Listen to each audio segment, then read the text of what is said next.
Hi, welcome back to my channel. Happy holidays, Merry Christmas. And speaking of Christmas, there's something that I wanted to talk about today.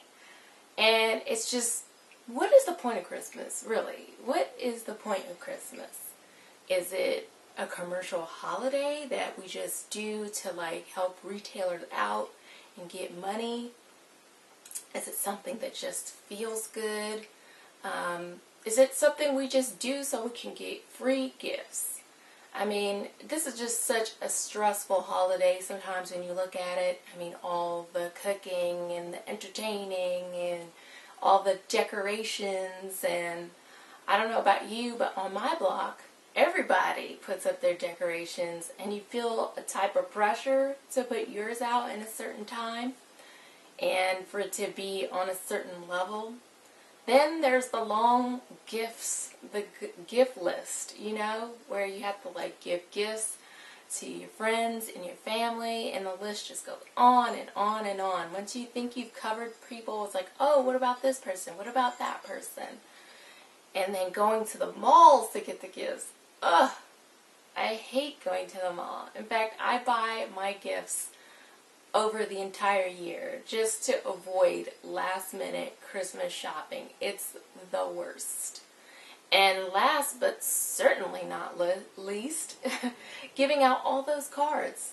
That's another thing. I love sending the cards just to let people know that I'm thinking about them. But at the same time, oh my goodness, what a task. What a task. So really, what is the point? Why not just abandon this holiday altogether? Well, I was thinking about that today, and especially over the weekend, because I did have to run to the mall for some last minute gifts. And I thought, you know what? There is something worth to this holiday. It's not just, Hallmark says this is something you should celebrate. There is something more. This holiday, when you get down to it, Christmas is about hope. Hope, it's about peace, and it's about coming together. So when I think of Christmas and hope, I think about that little baby in the manger. That little baby had so much to give to the world, so much love, so much joy, so much in terms of our own spiritual growth. We were in the darkness. We were in the darkness emotionally. We were in the darkness spiritually and physically. We were just trying to get through the day. Much like people now. They're just trying to get through the day, every day. Just go to work and do what you got to do to get home. And Jesus, He broke that. He broke that norm with His birth.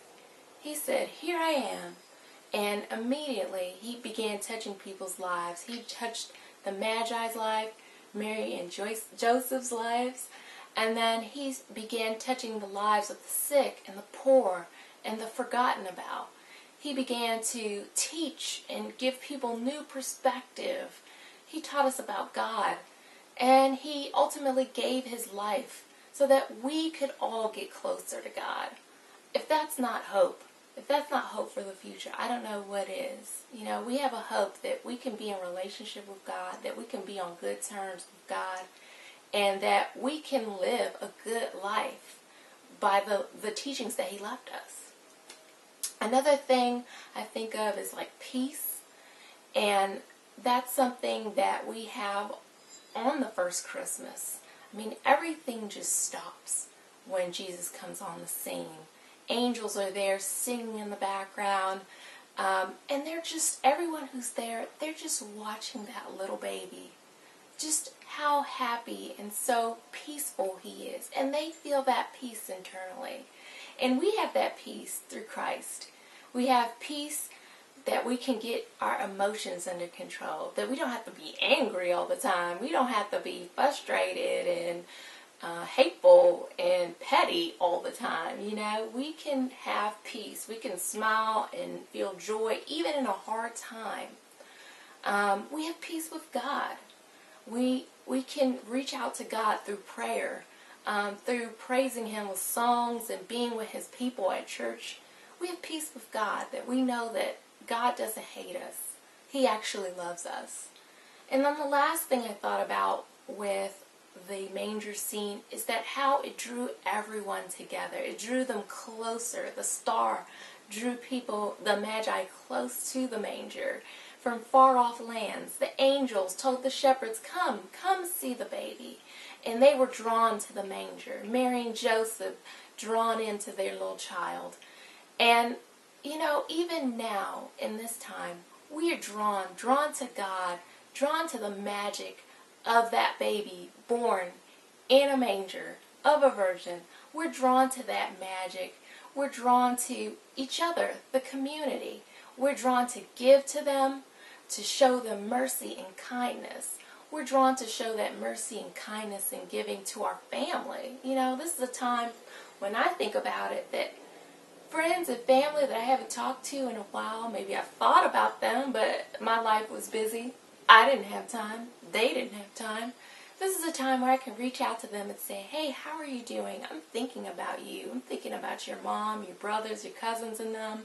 I'm thinking about all of you, and I'm wishing you love and light and all that. So it's a time that we can come together, that we can be giving to the less fortunate.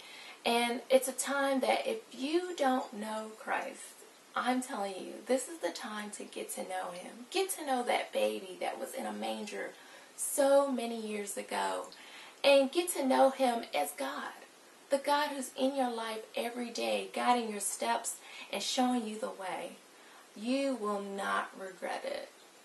So I hope that little talk was helpful, made you feel good, made you realize what Christmas is really about, and just take a break from all the commercial. And if you want to know more, I have a link to my blog below where I talk about certain symbols of Christmas. What does the tree mean? What does the wreath mean? What do some of the ornaments mean? That'll be in the comments section / more space below.